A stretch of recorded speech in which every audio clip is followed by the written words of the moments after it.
தெரிந்த புத்தி உள்ளவர்களாயிருங்கள், விழித்திருங்கள். ஏனெனில்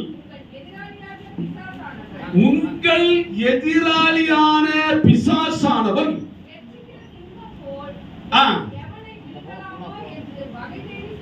கர்ச்சிக்கிற சிங்கம் போல் எவர்களை விழுங்கலாமோ என்று பகை தேடிக் கொண்டிருக்கிறார். அல்லேலூயா.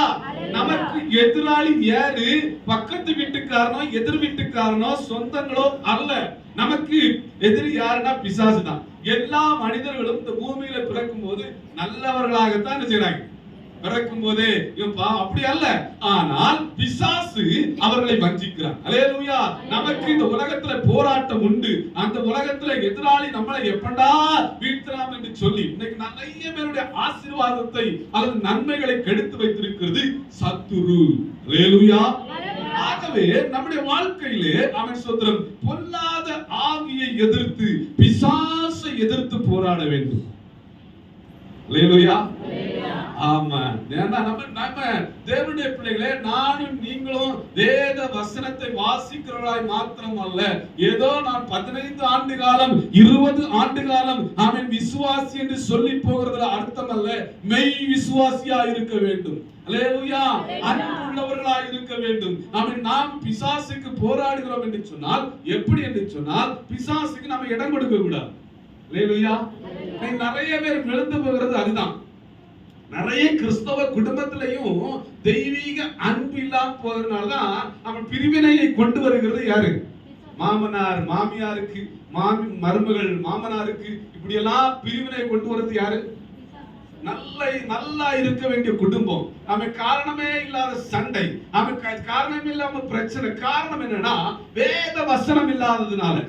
அவன் ஆண்டவர் சில நிறைய காரியங்களை சொல்லி இருக்கிறாரு. அவன் வழி அருகே விதைக்கப்பட்ட விதை, அவன் கற்பாறை மேல் விதைக்கப்பட்ட விதை, முள்ளில். ஆனா நாம எப்படிப்பட்டவங்களா இருக்குன்னா நல்ல நிலத்திலே விளப்பட்ட விதையா இருக்கிறோம். அல்லேலூயா. அதனால தேவனுடைய பிள்ளைகளே, இந்த ஒன்றை மாத்திரம் புரிந்து கொள்ளுங்க. கர்த்தருடைய சரீரத்தை அல்லது அவன் ரத்தத்தை பானம் பண்ணுகிறதான அவன் பரிசுத்த சிந்தையோடு இருக்கிறோமா, ஆண்டவர் விரும்புகிற வண்ணமா இருக்கிறோமா என்பதை நம்மை நாமே அனலைஸ் பண்ணி பார்க்கணும். நம்மை நாமே உயிர்த்து ஆராய வேண்டும். அல்லேலூயா. நாம் ஆசீர்வதிக்கப்படாததுக்கு காரணம் தேவனுடைய பிள்ளைகளே, உங்களுடைய மாமனார் மாமியார அவங்க ஒரு தாய் தகப்பனை போல பார்க்கிறீர்களா? அன்பு செலுத்துகிறீர்களா? இல்ல பிரிவினையோடு இருக்கிறீர்களா? அல்லது மாமியார் மருமகளை அல்லது மருமகனை தன்னுடைய பிள்ளையை போல் பார்க்கிறீர்களா, பாவிக்கிறீர்களா என்பது அவன் நம்ம சற்று யோசிக்க வேண்டியது அவசியமாயிருக்கிறது. தேவனுடைய பிள்ளைகளே, வேதம் சொல்லுகிறது அவன் அன்புள்ளவர்களாக இருக்க வேண்டும் என்று சொல்லி. நாம குடும்பத்துல அன்பு இருந்தா பிசாசு நினைச்ச மாட்டான். ஏன்னா பிசாசுக்கு டார்கெட் உலக மனிதன் அல்ல. ஏன்னா பிசாசுடைய டார்கெட் யாரு மேலனா விசுவாசிகள் மேலதான். அல்லேலூயா. ஆண்டவருடைய பிள்ளைகள் மேலதான். ஏன்னா அவர்களை எப்படியாவது விழத்தள்ள வேண்டும் என்பது. ஆமென். பிசாசுடைய ஒரே நோக்கம் என்னன்னா அவன் தூற்றி துணிகிறவன். ஆமென். அவன் என்னன்னா அவன் பொய் சொல்லுகிறவன். வேதத்துல பார்க்கிற போது அவன் எப்படி வருவானா? கர்ச்சிக்கிற சிங்கம் அல்ல, அவன் சிங்கத்தினுடைய முகமூடியை போட்டுக்கொண்டு வருவான். அல்லேலூயா. அந்த முகமூடிக்கு நாம என்ன செஞ்சிடக்கூடாது? பயந்து விடக்கூடாது. அல்லேலூயா. இயேசுவை போல சொல்லணும், அப்பாலே போ. சாத்தானை வெல்லுவதற்கு ஆண்டவர் நமக்கு அதிகாரம் தந்திருக்கிறார். அல்லேலூயா. ஆண்டவர் வல்லமை தந்திருக்கிறார். ஆகவே தேவனுடைய பிள்ளைகளே, எப்பேற்பட்ட பிசாசா இருந்தாலும் இயேசுவின் நாமத்தினால போனேன்னு செய்யும் போதும். அல்லேலூயா. அவன் பிசாசுங்கும் போது எனக்கு ஒரு ஞாபகம் வருகிறது. கடந்த நாட்களில் நான் கன்னியாகுமரி ஊழியம் செய்யும் போது ஒரு நைட்டு போன் பண்ணி காலையில் 4 மணிக்கெல்லாம் நான் கிளம்பிட்டேன். நான் என் மனைவியுமா கிளம்பிட்டோம். ஐயா இப்படி பிசாசுடைய போராட்டம் என்று சொல்லி. அப்ப அங்க போனா எனக்கு ஜெபம் பண்ண முடியல. பார்த்தாச்சுன்னா ஒரே மூக்கு எரிச்சல், ஒரு மாதிரி அந்த எரிஞ்சிட்டு இருக்குது. என்னடா பிசாசு நம்மள அட்டாக் பண்ணிட்டா அப்படின்ட்டு மனைவிட்ட சொல்லிட்டு இருக்கேன். சின்ன ஒரு அச்சம் வந்துட்டு, என்ன இதுவரைக்கும் நமக்கு இப்படி சம்பவித்ததே இல்லை என்று சொல்லி. அதற்கு பிறகுதான் ஜெபம் பண்ணி விட்டு பார்த்து அந்த பிசாசு போயிட்டு, ஆமா அங்க என்ன மூக்கு எரிகிற மாதிரி இருக்கு. நான் போறதுக்கு முன்னாடியே அவங்க வத்தல் எல்லாம் சுட்டு அதனுடைய மூத்தில வச்சு பார்த்துக்கிறாங்க. அல்லேலூயா. ஆமா, தேவனுடைய பிள்ளைகளே, அன்னைக்கு நிறைய பேர் பிசாசுகிட்ட சொல்லி கம்பெடுத்து அடிக்கிறது, கட்டை எடுத்து அடிக்கிறது, இந்த காரியத்தை நீங்க செய்யாதீங்க. அல்லேலூயா. தேவனுடைய பிள்ளைகளே, ஆமா, அப்போ அந்த பிசாசு துரத்தி விட்டு வரும்போது அவருக்கு அந்த பிள்ளையோட மாமனாருக்கு ரொம்ப வருத்தம். என்ன எல்லாருமே பிசாசு ஓடிட்டுனா சந்தோஷப்படணும், அப்படித்தானே? அவங்களுக்கு வருத்தம் என்ன கேட்கும் போது, ஐயா பிசாசு எல்லாம் ஓடிட்டு சரிதான், ஆனா நீங்க யாருன்னு கண்டுபிடிச்சு சொல்லலையே. ஆமா, அதுகிட்ட போய் நான் யாருன்னு கேட்க, அது பக்கத்து வீட்டுக்காரன் யாரையாவது, ஏன்னா அது போய் தான் சொல்லும், அப்படித்தானே? செத்து போன ஏதாவது ஒரு பேரை சொல்லி அந்த குடும்பத்துக்கு பிரச்சனை உண்டு பண்ணி ஆமென் சொல்றேன். ஏன்னா தேவனுடைய பிள்ளைகளே, பிசாசை எதிர்ப்பதற்கு ஆண்டவர் நமக்கு பலனுள்ள ஆவியை தந்திருக்கிறார். அல்லேலூயா. தேவனுடைய பிள்ளைகள் ஆகையினாலே இந்த உலகத்துல எதையும் கண்டு நீ பயப்பட வேண்டிய தேவையில்லை. அல்லேலூயா. வேதம் சொல்கிறது, கர்த்தர் தெய்வமானால் கர்த்தரை பின்பற்றி, பாகால் தெய்வமானால் பாகாலை பின்பற்றி. அல்லேலூயா. இந்த உலகத்திலே பாவத்திற்காக ஜீவனை கொடுத்த ஒரே ஒரு தெய்வம் அவர் இயேசு மாத்திரமே. அல்லேலூயா. உலகத்துல எல்லாரும் மரித்தவர்களுக்கு கல்லறை கட்டப்பட்டு ஆமென் பளிங்கு கற்களால் அதிலே கட்டப்பட்டு இருக்கிறது. அது அமிதமாகவே இருக்கிறது. மெரினா கடற்கெல்லாம் ஸ்பெஷலா பாதுகாப்பு போட்டு நம்ம தலைவர்கள் கல்லறையை வைத்திருக்கிறார்கள். ஆனா ஒரே ஒரு கல்லறை தான் அவன் 3ஆம் நாள் திறந்தது. அது இயேசுவுடைய கல்லறை. அல்லேலூயா. நானும் நீங்களும் ஆராதிக்கிற தேவன் அவர் உயிரோடு எழுந்த தேவன். அல்லேலூயா. அவர் இன்னைக்கும் ஜீவிக்கிற தேவன். அல்லேலூயா. தேவனுடைய பிள்ளைகளே, நம்முடைய வாழ்க்கையில பிசாசுக்கு ஒருபோதும் இடம் கொடுக்க கூடாது. ஆமென். இந்த நாள்ல ஒருவேளை நீங்க வியாதியோடு இருக்கிறீர்களா, பிரச்சனையோடு இருக்கிறீர்களா, கடன் தொல்லையோடு இருக்கிறீர்களா, எல்லாம் இயேசுவால முடியும். ஆமென்.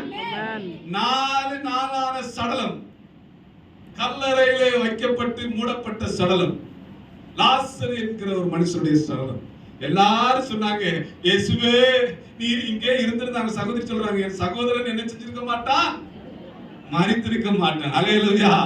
இயற்கைக்கு அப்பாற்பட்ட காரியங்களை செய்கிறவர் தான் நம்முடைய ஆண்டவர். அல்லேலூயா. இன்றைக்கு நமக்கு அற்புதத்தை செய்ய அவர் சர்வ வல்லவராய் இருக்கிறார். அல்லேலூயா. அவன் இயேசு கிறிஸ்து 4 நாளான சடலத்தையே உயிரோடு எழும்ப செய்தார். அல்லேலூயா. அவன் தன்னுடைய சம்பாத்தியம் எல்லாம் செலவழித்து, நீங்க மார்க் 5 வீடுகளில் போய் வாசிக்கிற போது அவன் 12 வருடமாய் பெரும்பாடு. ஒருவேளை இந்த இடத்துல வியாதியோடு இருக்கிறீர்களா, அவன் வேதனையோடு இருக்கிறீர்களா, ஆண்டவரால கூட பாருங்க, அந்த பெண்மணி 12 வருடமாய் தனக்கு இருந்த ஆஸ்தியை செலவழித்தார். மருத்துவர்கிட்ட எல்லாம் விற்று கொடுத்து கடைசியில தோல்வி தோல்வி தோல்வியின் உச்ச கட்டத்திற்கு வந்து விட்டார். கடைசியா அவன் நினைக்கிறா, அவன் இந்த இயேசுவை சந்தித்து விட்டு தான் வாழ்க்கையை முடித்துக் கொள்ளலாம் என்று சொல்லி. அல்லேலூயா. ஆனா இயேசு கிட்ட வந்தாச்சுன்னா இருளான வாழ்க்கை வெளிச்சமா இருக்கும். அல்லேலூயா. டாக்டரே நடக்காதுன்னு சொல்றத ஆண்டவர் நடத்தி காட்டுவார். அல்லேலூயா. பாருங்க, அந்த பெண்மணி திரளா வருக இயேசுவை பார்த்துக்கிட்டு அவன் தான் வாழ்க்கையில அவ்வளவுதான்ங்கிற ஒரு கேள்விக்குறியோடு கடந்து வந்தவன். ஆனா இயேசு கிட்ட போன போது ஆடையை தொட்ட மாத்திரத்துல விடுதலை கடந்து செல்வது. அல்லேலூயா. இன்றைக்கு ஆண்டவர் நமக்கு விடுதலை தருவதற்கு வல்லவராய் இருக்கிறார். அல்லேலூயா. தேவனுடைய பிள்ளைகளே, ஆவி பொல்லாத ஆவிகளோடு நமக்கு போராட்டம் உண்டு. எபேசியர் 6:12 வீடுகளில் போய் வாசிங்க. ஆவிகள்ல பலவிதமான ஆவிகள் இருக்கிறது. நான் 1-2 சொல்லிக்கிட்டு சீக்கிரமா முடிக்க ஆசைப்படுகிறேன். ஆமென். அப்போஸ்தலர் 16 அதுல 16 இருந்து 18 வரை வாசிக்கிற போது அவன் குறி சொல்லுகிற ஆவி. இன்னைக்கு நிறைய கிறிஸ்தவருடைய வாழ்க்கையில சாபம் காணப்படுவதற்கு காரணம் என்னவென்று சொன்னால், கை பார்க்கிறவன் அஞ்சனம் பார்க்கிறவன் ஆடி போகிறது. அல்லேலூயா. ஆமா, நிறைய பார்த்தாச்சுன்னா கிறிஸ்தவங்களே என்ன செய்வாங்க, ஜாதக பொருத்தம் பார்ப்பாங்க. நீங்க அப்படியெல்லாம் பார்க்கறவங்க இல்லைன்னு நினைக்கிறேன். ஆமா, இல்ல அப்படி இருப்பீங்கன்னா நீ மனம் திரும்பணும். அல்லேலூயா. ஆமா, அதெல்லாம் ஆண்டவர் வெறுக்கிறார். நீங்க தேவனுடைய பிள்ளைகளே, நாம ஒரு மேரேஜ் ஃபங்க்ஷன் வைக்கணும்னா டேட் யார்கிட்ட கேட்கணும், ஜோசிகார்ட்ட பாஸ்டர்ட்ட கேட்கணும். ஐயா எந்த நாள்ல வைக்கலாம், நீங்க எந்த நாள்ல ஃப்ரீயா இருப்பீங்க. அவர் ஞாயிற்றுக்கிழமை தவிர எந்த நாளை தந்தாலும் அது ஆசீர்வாதமான நாள். அல்லேலூயா. ஆகவே நாள் பார்க்கிறவன், அவன் நாள் பார்க்கிறவன் குறி சொல்கிறவன் நாடோடியா தெரிகிறான். அல்லேலூயா. இன்னைக்கு நிறைய பேரு அவன் அதை தெரியாம அவன்கிட்ட போய் கையை கொடுத்துக்கிட்டு அவன் வாய்க்கு வந்ததை சொல்லிக்கிட்டு அவனை நிறைய நரபலிகளை என்ன செய்யறாங்க, கொடுக்கிறாங்க. பச்சிள குழந்தைகளை அதை கொலை செய்கிறார்கள். இதெல்லாம் பாவம். தேவனுடைய பிள்ளைகளே, நானும் நீங்களும் மெய் தெய்வமாகி கிறிஸ்துவை மாத்திரமே ஆராதிக்க வேண்டும், கிறிஸ்துவை மாத்திரமே தேட வேண்டும். உங்களுக்கு ஆலோசனை கேட்கணும்னா ஆமென், அருமையான சர்ச்சில் ஃபாதர் இருக்கிறாரு, ஐயா இது எப்படி என்று சொல்லி கேட்டா விளக்கமா சொல்லி கொடுத்தார். அல்லேலூயா. அவன் நிறைய பேர் பார்த்தாச்சுன்னா பிரச்சனை வரதுக்கு முன்னாடி பாஸ்டர் வர மாட்டாங்க, வந்த பிறகுதான் என்ன செய்வாங்க. அப்படி இருக்கக்கூடாது. தேவனுடைய எந்த காரியத்திலுமானாலும் சரி, முதலாவது ஆண்டவருடைய சன்னிதானத்தில். அல்லேலூயா. நம்முடைய வாழ்க்கையில தேவனுடைய பிள்ளைகளே, ஊழியக்காரர் என்பது ஒரு மேன்மையான உங்களுக்கு ஒரு ஆவிக்குரிய தகப்பன். அல்லேலூயா. ஒரு தகப்பன். ஏன்னா ஃபாதர் இருக்காருன்னா அவருக்கு பைபிள் தான் விடும். அல்லேலூயா. ஆமா, அவருக்கு நீங்க கொடுக்காட்டால் யாரை கொண்டாலும் நினைச்சுவார், யோசிப்பார். நம்முடைய பிலிவர்ஸ் ஈஸ்டர் சர்ச் முன்னாடி எல்லாம் சப்போர்ட் பண்ணிட்டு இருந்து, ஆனா இப்ப அவருக்கு ஒரு சப்போர்ட்டுமே கொடுக்கறது இல்ல. பல ஆண்டுகள் ஆகிட்டு, ஆனா ஆண்டவர் என்ன செய்யறார், யோசிக்கிறார். அல்லேலூயா. ஆகையினால அருமையான ஐயா சொன்னார், சபைக்காக நமது பாரம் எடுத்து ஜெபிக்க வேண்டும். ஆமென். ஒரு பாஸ்டர் ஹைதராபாத்ல இருக்கிற ஒரு ஊழியக்காரர் என்ன பண்ணார்னா, ஆண்டவர் ஒரு தரிசனம் கொடுத்தார். என்ன தரிசனம் சொன்னா, திருச்சபையை கட்டும்படியாக. அப்ப அவர் சொன்னார், ஆண்டவர் கொடுக்கும்போது யாரும் கட்டிடாத ஒரு பெரிய சபையை கட்டுவ, இடம் வாங்க வேண்டும். அப்ப அவர் பார்த்தாருன்னா ஒரு லேண்டு, அத புரோக்கர்ட்ட போய் கூட்டிட்டு போறாரு, தன்னுடைய உடன் விசுவாசி கூட்டிட்டு போறாரு. அங்க நண்பரை கூட்டிட்டு போன போது அந்த லேண்டு புரோக்கர்ட்ட பேசிக்கிட்டு அவர் கோடி கணக்கில் சொல்றாரு அமௌண்ட. அப்ப வெளியே வந்துட்டு பாஸ்டர் சொல்றாரு, கூட கூட்டிட்டு போனவர்கிட்ட, எப்பா காசு இருந்தா டீ வாங்கி தாப்பான்னு இருக்காரு. ஏனதான் பார்த்து சிரிச்சிருக்கலாம். அங்க டீல் பண்ணிட்டு வர்ற கோடி கணக்குல டீ என்கிட்ட வாங்கி கேட்கிறாரு. ஆனா காலம் கடந்து சென்றது. ஒரு இடத்தை வாங்கினாராம். இடத்தை வாங்கின போது பார்த்தாச்சுன்னா அந்த இடம் பார்த்தா எருசலேம்ல அதோட பெரிய சர்ச்சா இருக்கு. அப்போ ஆண்டவர் நம்மகிட்ட சொன்னது என்னன்னா, பெரிய சர்ச்சா இதை காட்டிருக்கு. அப்போ அவங்க ஜோம் பண்ணி கொண்டிருக்கும் போது பார்த்தீங்கன்னா, அவர் நெகேமியாவின் புஸ்தகத்தை ஒரு சவாலா எடுத்து வைத்து 52 நாள்ல அலங்கத்தை கட்டினது போல கிட்டத்தட்ட 18,000க்கு மேற்பட்ட விசுவாசிகள் கூடி ஆராதிக்கிற ஒரு சர்ச்சையை ஆண்டவர் கட்டும்படியாய் கிருபை செய்தார். அல்லேலூயா.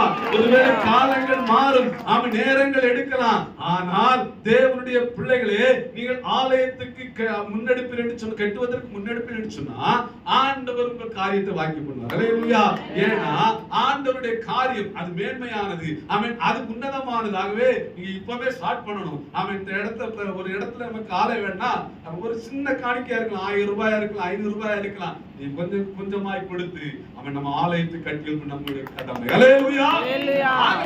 நம்முடைய வாழ்க்கையில குறி சொல்லுகிறவனை தேடி என்ன செய்யக்கூடாது, அஞ்சனம் பார்க்கிறவனை தேடி என்ன செய்யக்கூடாது, போகக்கூடாது. ஆமா, பேசிட்டு இருந்த டைம் பேர் நம்ம சொன்ன டைம் முடிச்சுட்டு, எங்க விசுவாசி ஒரு அம்மா மாடு தொலைந்து போயிட்டு, அப்போ என்கிட்ட கேட்டாங்க, பாஸ்டர் ஏதாவது தெரியுதா பாஸ்டர்? எனக்கு இந்த பொய் சொல்ல வராது, ஏன்னா நிறைய கள்ளத்திற்கு தரிசனமா இருக்கிறாங்க. ஆமா, அதனால ஏதாவது வாய்ப்பு வந்து அப்படி சொல்லுவாங்க. என்கிட்ட கேட்டவங்க நான் இல்லமா தெரியலன்னு. ஆனா ஒரு வெத்தலையில போட்டு பார்க்கும்போது சொன்னாங்களா, ஒரு முள்வேலிக்குள்ள நிக்குது, அங்க நிக்குது அப்படின்னு. அப்புறம் அந்த அம்மா சொல்லி அவளை ஏமாத்தி கடைசியில அந்த அம்மாவுக்கு மாடு கிடைக்கல, பணம் போனதான் மிச்சம்.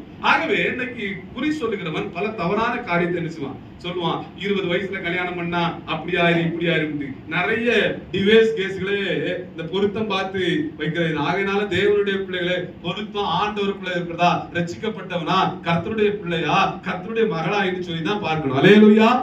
ஆகவே மந்திரவாத பில்லிசூனியம் செய்வாங்க. நீங்க வாசிக்கிற போது உபாகமம் 18 அதனுடையதான 11வது நம்ம பார்க்க முடிகிறது. இந்த மாதிரி பொய்யின் ஆவி. அவன் ஏன்னா இன்னைக்கு பிசாசு பொய் சொல்லி தான் வருவான். யோபுடைய வாழ்க்கையில அவன் ஒரு நீதிமானா இருந்தான். நான் சொல்ல டைம் இல்ல, ஆனா தேவன்கிட்ட வர்றாங்க. யோபு சும்மா இல்ல ஆராதிக்க தேவனுடைய பிள்ளைகளே. அவனுக்கு நல்ல செல்வா செழிப்பா இருந்தான், ஆனா அவனுக்கு இருந்த எல்லாம் போன. இன்னைக்கு பிசாசு கொண்டு வருகிற ஆயுதம் என்னன்னா, அந்த ஆசீர்வாதத்தை எடுத்தா அவனை வீழ்த்திடலாம்னு சொல்லி. நம்ம உங்க சபை போதற்கு கூட ஒரு மகனை இழந்தார், ஆனா ஆண்டவருக்குள்ள இருக்கிறதுனால தான் இன்னைக்கு ஆண்டு ஊழியம் செய்கிறார். ஆமென். ஏன்னா அது கூட ஒரு சவால். சாத்தான் தோத்து போயிட்டான். நிறைய பேர் ஒரு மகனை இழந்துட்டா ஊழியமே வேண்டாம் பிறகு சாத்தான் ஜெயம் பெறுவான். அல்லேலூயா. அவங்க ஒரு நாள் சந்திப்பாங்க மகிமையில. அல்லேலூயா. ஆமா, ஆனா அவங்க ஊழியத்தை விடல. அல்லேலூயா. அவங்க யோபுவை போல கர்த்தர் கொடுத்தார், கர்த்தர் எடுத்தார். மரணம் எல்லாருக்கும் உண்டுங்க. மரணம் யாரை விட்டு வைப்பதில்லை. இங்க இருக்கிற யாராவது மரிக்க மாட்டேன்னு சொல்ல முடியுமா? அப்படி யாராவது இருக்கிறீங்களா? இல்ல. ஆனா ரெண்டே இடத்துக்கு போவோம், நரகம் பரலோகம். அல்லேலூயா. ஆண்டவருக்காய் வாழும்போது, ஆண்டவருக்காய் ஜீவிக்கும் போது பரலோக ராஜ்யம். அல்லேலூயா. ஆகையால மரணத்தை குறித்து நீங்க பயப்பட வேண்டிய தேவையே இல்லை. என்னுடைய வாழ்க்கையில தேவனுடைய பிள்ளைகளே, நான் பல ஆண்டுகளாய் ஊழியம் செய்து வந்தேன். பிரச்சனையே இல்லை. திடீரென அவன் நெருக்கங்கள், கலெக்டர் ஆபீஸ் மூலமாய் நெருக்கங்கள், எஸ்பி ஆபீஸ் மூலமாய் நெருக்கங்கள், அவன் தாசில்தார் மூலமாய் நெருக்கங்கள், அவன் டிஎஸ்பி பீஸ் கமிட்டி கடைசியா சொல்லிட்டாங்க, ஐயோ நடத்த மாட்டேன்னு எழுதி கொடுத்துட்டு போயான்னு சொன்னாங்க. நான் ஒரு ஆள்கிட்ட எழுதி என்ன உள்ள என்ன தூக்கி போடு அப்படின்னு சொல்லி என்னுடைய பார்த்தாச்சுன்னா ஒரு நாள் பல சொல்லிட்டே போலாம். நைட்டு 12 மணிக்கு நான் அரெஸ்ட் பண்ண வந்தாங்க. நான் அப்படி கொடுக்கல. கடைசியாய் ஒரு நாள் ஞாயிற்றுக்கிழமை கூட்டம் நடத்தும் போது நடத்தலாம் இருக்கும் காலையில் திறக்கும் போது அதிரடிப்படை வண்டியெல்லாம் நிற்கிறது. எதுக்கு? அரஸ்ட் பண்ணுவது. காவல் அதிகாரிகள் விசுவாசிகள் ஆலயத்துக்கு வர்றதை அடித்து துரத்துகிறார். ஆமென். நான் ஜெபம் பண்ணி கொண்டிருந்தோம். 2 ஆண்டுகள் சபை கூட்டப்பட்டது. சபைக்கு முன்னாடி 6 மாசம் ஞாயிற்றுக்கிழமை ஆனா 2 காவல் அதிகாரிகள் இருப்பாங்க. தப்பி தவறி நாம ஆராதனை நடத்திவிடக் கூடாதுன்னு சொன்னாங்க. 2 ஆண்டுகள் அப்படி போயிட்டு நடந்தது என்ன தெரியுமா?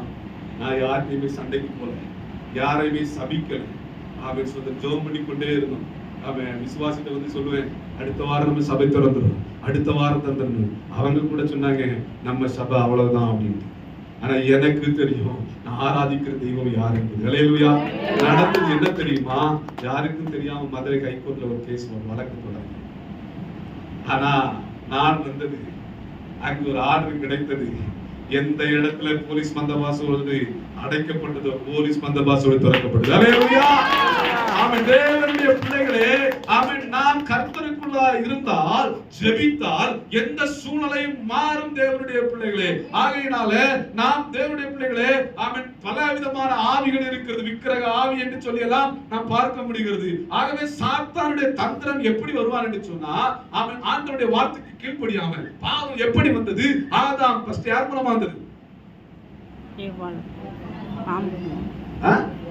ஏவாளுக்கு யார் மூலமா வந்தது? பாம்பு மூலமா வந்தது. அப்படிதானே? ரெண்டாவது யார் மூலமா வந்தது? மனைவி மூலமா வந்தது. அப்படிதானே? ஆதாமுக்கு தான் மனைவி மூலமா வந்தது. இப்படிதான் பிசாசு வருவான். கணவன் மூலமாவோ பிள்ளை மூலமாகவோ யார் மூலமாகவோ அவன் குடும்பத்துல வருவான். ஆனால் அவன் நாம ஆண்டவருடைய வேத வசனத்துக்கு கீழ்ப்படிந்தோம் என்று சொன்னா ஜெயந்தான். ஆனால் ஆண்டவர் சொன்னார், எப்பா எல்லாவற்றையும் ஆண்டுகொள், எல்லாவற்றையும் எடுத்துக்கொள், ஆனா இதை மாத்திரம் தொடாத. நீ 6 நாளையும் எடுத்துக்கொள், அவன் 7வது நாளத்தை எனக்கு கொடு. அவன் இன்னைக்கு மனுஷன் எதை செய்யக்கூடாதுன்னு சொல்றானோ அதை அடிச்சுவான். ஆமா, அவன் அங்கே கீழ்ப்படியாமையினால என்ன வந்தது? பாவம் வந்தது. இன்னைக்கு அநேகருடைய வாழ்க்கையில கீழ்ப்படியாமையினால ஆசீர்வாதம், ஆதாம் ஏவாள் துரத்தப்பட்டார்கள், ஆசீர்வாதத்தை இழந்தார்கள். தேவனோடு இருக்க வேண்டியவர்கள் அதுவரைக்கும் ஆமென் அவர்கள் குற்ற உணர்வில்லாதவர்கள் இருந்தார்கள். ஆமென். பார்த்தாச்சுன்னா அதுக்கு பிறகுதான் நான் நிர்வாணியா இருக்கிறேன் என்பதை உணர்ந்தார்கள் என்று சொல்லி பார்க்க முடிகிறது. தேவனுடைய பிள்ளைகளே, ஆகையினால ஆமென் சொல்றது நான் நம்முடைய வாழ்க்கையில ஆமென் நாம என்ன செய்யணும்? கீழ்ப்படியும். அல்லேலூயா. ரொம்ப அது முக்கியம். இரண்டாவது, பிசாசுடைய வேலையை பரிசுத்தமான குற்றப்படுத்துகிறது வேலை தான். யோபை குற்றப்படுத்தி பார்த்தாப்புல, ஆனா எல்லாவற்றையும் எடுத்தான். ஆனா ஆண்டவர் முன்னாடி அவன் என்ன சொன்னான்? கர்த்தர் கொடுத்தார், நான் நல்ல நேசித்த மனைவி, வாசமா இருந்த மனைவி, ஆமா அத்தார் அப்படி எல்லாம் சொல்லி கொஞ்சி குழாவின மனைவி, கடைசியாய் அவர் படுகிற பாட்டை பார்த்து அந்த சிரட்டை எடுத்து ஆமென் அந்த சீல் வடிந்து கொண்டிருக்கிறதை பார்த்து, யோ இன்னுமா நீ உயிரோடு இருக்கிற? செத்து போன்னு சொல்லல, என்ன சொல்றாப்ல? தேவனை தூசித்து ஜீவனை விடும். அது அடுத்து என்ன சொல்றானா? தேவனை தூசித்து பிசாசுடைய வேலையை இதுதான். ஆனா யோபு செஞ்சாரா? ஆமென். எல்லாவற்றையும் ஆமென் சொல்றேன், நான் கர்த்தருடைய கரத்துல நன்மையை பெற்றதான நான் ஆமென். அவன் சவாலா இருந்தான், பிசாசை ஜெயம் எடுத்தான். அல்லேலூயா. ஆகவே தேவனுடைய பிள்ளைகளே, நாம் நம்முடைய வாழ்க்கையில பிசாசுக்கு எதிர்த்து நிற்க வேண்டும். ஆமென் சொல்றது நீங்க வாசிக்கிற போது மத்தேயு எழுதின புத்தகத்துல 17ஆம் அதிகாரம் 15ல இருந்து நீங்க வாசிக்கிற போது அங்கு ஒரு மனிதன் ஒரு மனுஷன் தான், அவனுடைய வாழ்க்கையில தீ தீய கண்டாலும் அவனுக்கு என்ன வந்துடும்? அவன் தண்ணீர்ல அவனை எரிச்ச முடியாது. அந்த வலிப்பு வியாதி பிக்ஸ் ஆகையினால ரொம்ப கஷ்டப்பட்டு இருக்கிறாங்க. ஆனா அந்த வியாதியை கொண்டு வந்தது எதுனா? பிசாசு. அல்லேலூயா. வியாதிகள் பல ரீதியில இருக்கிறது. அவன் சுத்தம் இல்லாமையினால இருக்கிறது, அவன் பாவத்தினால என்ன உண்டு? வியாதிகள் வரும். அதனால தேவனுடைய பிள்ளைகளே, இந்த இடத்துல வாசிக்கிற போது அவன் பிசாசு, அவன் சொல்ற நிறைய பேருடைய ஆசீர்வாதத்தை கெடுக்கிறது மரண பயம். அல்லேலூயா. ஆமா, மதிகேடனே நீ இன்று மரித்தால் எங்கு போவாய் போல நமக்குள்ள மரண பயம் வரும்போது இருக்க கூடாது. அல்லேலூயா. அவன் வாசிக்கிற போது அவன் நம்முடைய வாழ்க்கையில விசுவாசம் வேண்டும். தேவனுடைய பிள்ளைகளே, நீங்க வீடுகளில் போய் வாசிங்க. அது 17-14 சொல்லப்பட்டிருக்கிறது. அவன் சோத்திரம், அவன் இயேசுவை கொண்டு வரதுக்கு முன்னாடி என்ன செஞ்சிட்டாப்ல? சீசர் இடத்தை கொண்டு போறாங்க. ஆனா சீசர்களால என்ன செய்யல, சுகப்படுத்த முடியல. அப்போ அங்கு ஆண்டவர் குறை சொல்லல, அற்ப விசுவாசியே. இன்னைக்கு நிறைய பேருடைய வாழ்க்கையில அற்புதம் நடக்காமல் இருப்பதற்கு காரணம் என்னன்னா அவிவிசுவாசம். அல்லேலூயா. நீங்க டாக்டரே சொல்லலாம், நான் குறிச்சிருக்கலாங்க இது அவன் நடக்காது என்று சொல்லி, ஆனா ஆண்டவரால முடியும். அல்லேலூயா. அவன் அற்புதம் செய்ய முடியும். ஆண்டவர் என் வாழ்க்கையில விடுதலை தர முடியும், அற்புதம் தர முடியும், சுகம் தர முடியும், என் பிரச்சனைக்கு தீர்வு தர முடியும் சொல்ற மாத்திர கரங்களை தட்டி ஆண்டவருக்கு நன்றி செலுத்தலாம். அல்லேலூயா. லூக்கா 5:18 பார்க்கிற போது திமிர்வாதக்காரன், அதுக்கு எழும்பு நடக்க முடியாத ஒரு மனுஷன். ஆனா இயேசு கேள்விப்பட்டு ஜனக்கூட்டம் அங்க ஓட பிடிச்சிட்டு கீழே இறக்குறாங்க. அந்த விசுவாசம் நமக்குள்ள இருக்கும் என்று சொன்னால் பிசாசு ஓடி போவான். அல்லேலூயா. நம்முடைய வாழ்க்கையில பிசாசை துரத்துவதற்கு காரணம் என்ன? நமக்கு அதுக்கு ஆயுதம் என்னன்னு சொன்னா விசுவாசம் ரொம்ப முக்கியம். விசுவாசம் இல்லாமல் தேவனுக்கு பிரியமா இருப்பது கூடாத காரியம். விசுவாசம் தான் உலகத்தை ஜெயிக்கிற ஜெயம். ஆகவே விசுவாசம் ரொம்ப முக்கியம். அதுபோல நான் சுருக்கமா சொல்றேன், முடிச்சிட்டேன். நம்ம இரண்டாவது ஜெபம். ஜெபம் நம்முடைய வாழ்க்கையில இல்லனா அது கூரை வீடு போன்றுதான். அல்லேலூயா. ஆமா, ஜெபம் இல்லனா மணலின் மேல் கட்டப்பட்ட வீடு போலதான். ஆகவே சில வகை பிசாசு என்ன செய்யும்? உபவாசத்தினால் அங்கே என்ன செய்யாது? போகாது. உபவாசம் இருக்கணும். ஒரு நேரமா இருக்கலாம், ஒரு நாளா இருக்கலாம். தேவனுடைய பிள்ளைகள் ஜெபத்திற்கு வல்லமை உண்டு. அல்லேலூயா. ஏன்னா அப்போஸ்தலர் நடபடிகள் புத்தகம் 12ஆம் அதிகாரத்துல நீங்க வீடுகள்ல போய் வாசிங்க. அங்க சிறைச்சாலையில் ஒரு மனுஷன் அடைக்கப்பட்டிருக்கிறான். பேதுரு, அவனுக்கு தூக்கு தண்டனை கைதியாக அடைக்கப்பட்டிருக்கிறான். அவன் என்ன செஞ்சிட்டு இருக்கான்? நல்லா தூங்கிட்டு இருக்கான். ஆனா அவங்க பாஸ்டர் உள்ளதுக்கு வச்சனால விசுவாசி என்ன செய்யல? தூங்கல. இன்னைக்கு நிறைய பேர் பார்த்தாச்சுன்னா பாஸ்டர் தூக்கி வச்சாச்சுன்னா விசுவாசிகள் பிரிஞ்சிருவாங்க. ஏன் பாஸ்டர் தூக்கிட்டாங்க, நம்மளே அடிச்சு தூக்கிட கூட இருக்கு. ஆனா அவங்க அப்படி செய்யலங்க. வீட்டின் கதவை அடைத்துக் கொண்டு ஜெபித்துக் கொண்டிருந்தார்கள். வீடுகளில் போய் அந்த அப்போஸ்தலர் 12ஆம் அதிகாரத்தை வாசிப்பீங்கன்னா 1ஆம் காவல் 2ஆம் காவல் இரும்பு தாழ்பால்களை உடைத்து ஆண்டவர் வெளியே கொண்டு வந்தார். அல்லேலூயா. அங்க வந்து தட்டுறாரு. ஆமென். யாரு? பேதுரு வந்து தட்டும் போது அங்க சொல்லப்பட்டிருக்கிறது, ரோதை என்று சொல்றாப்ல, நாம யாருக்காக ஜெபம் பண்ணுவோம், அவர்தான் வந்திருக்கிறாரு. பைத்தியக்காரனை பிதற்றுகிறாய் என்று சொல்றக்கூடிய அளவுல ஆண்டவர் அற்புதம் செய்தார். அல்லேலூயா. தேவனுடைய பிள்ளைகளே, ஆமென். அவிசுவாசம் நம்முடைய வாழ்க்கையில இருக்க கூடாது. ஜெபம் உபவாசம் நம்முடைய வாழ்க்கையில தேவை. ஆகவே நம்முடைய வாழ்க்கையில ஜெபம் இருந்து என்று சொன்னார். ஆமென். சோதரர் தானியேல் ஆமென் 10:3 வாசிக்கிற போது அவன் 3 வாரம் ஜெபித்தார், 21 நாட்கள் ஜெபித்தார் என்று சொல்லி பார்க்க முடிகிறது. இயேசுவானவர் ஆமென் மத்தேயு சுவிசேஷ புத்தகம் 4ஆம் அதிகாரத்தை பார்க்கும்போது 40 நாள் உபவாசம் இருந்து ஜெபித்தார். மோசே உபவாசம் இருந்து ஜெபித்தார். நம்முடைய வாழ்க்கையில உபவாச ஜெபம் தேவை. அல்லேலூயா. இப்ப ஜெபம் இருந்துனா பிசாசு நம்மளை கண்டு ஓடுவான், நம்மளை கண்டு நடுநடுங்குவான். அல்லேலூயா. நாம எப்படி இருக்கணும்? பிசாசுக்கு அவன் எப்படி வருவானா? கர்ச்சிக்கிற சிங்கம் போல. ஆனா சிங்கம் இல்ல, அவன் டூப்ளிகேட் சிங்கம். அல்லேலூயா. நம்ம ஆண்டவர் யூத சிங்கம், யூத ராஜா. அல்லேலூயா. ஆகவே என் வாழ்க்கையை மாற்றுவார், என் கண்ணீரை துடைப்பார் என்று சொல்லி ஆமென். எப்படி திமிர்வாதக்காரனுக்கு ஆண்டவர் எழுந்து நடக்க செய்தாரோ, அடிக்கடி ஆமென் தன்னுடைய ஆமென் இந்த ஃபிக்ஸ் வியாதியினால இன்னுமாய் கல்லறை தோட்டத்திலே தன்னுடைய வாழ்க்கையை அனுபவமாக்கி கொண்டவனுக்கு அசுத்த ஆவியை துரத்தி விடுதலை கொடுத்தார் என்று சொன்னார். நம்முடைய வாழ்க்கையிலும் ஆண்டவர் ஆசீர்வாதத்தை தர முடியும். அல்லேலூயா. ஆசீர்வாதத்திற்கு தடை சத்துரு, எதிராளியானவன் பிசாசு. அல்லேலூயா. ஆகையால தேவனுடைய பிள்ளைகளே, நீங்க ஒருவேளை ஒருவேளை உங்களுக்கு ஒரு மனுஷன் வாரானா அவன் அழிந்து போகணும்னு ஜெபம் பண்ணாதீங்க, அவன் வீழ்ந்து போகணும்னு ஜெபம் பண்ணாங்க. ஆண்டவரே அந்த மனுஷனுக்குள்ள இருக்கிற ஆவி, கெட்ட ஆவி வெளியேறணும், அவன் ரட்சிக்கப்படணும், அவன் மனதிற்கு ஜெபம் பண்ணணும். ஹல்லேலூயா. அவன் நம்முடைய வாழ்க்கை எப்படி இருக்கிறது? ஆண்டவர் அவன் உடைந்த உள்ளத்தை எதிர்பார்க்கிறார். ஹல்லேலூயா. உடைய உள்ளத்தை பார்க்கிறார். ஆகவே அவர் விரும்புகிற வண்ணமாய் இருக்கிறவா, கசப்பு இருக்கிறதா, பொறாமை இருக்கிறதா, இருமாப்பு இருக்கிறதா, அவன் இவையெல்லாம் விட்டு விட வேண்டும். கண்களை மூடி ஜெபிக்கலாமா? அவன் சொல்றான்,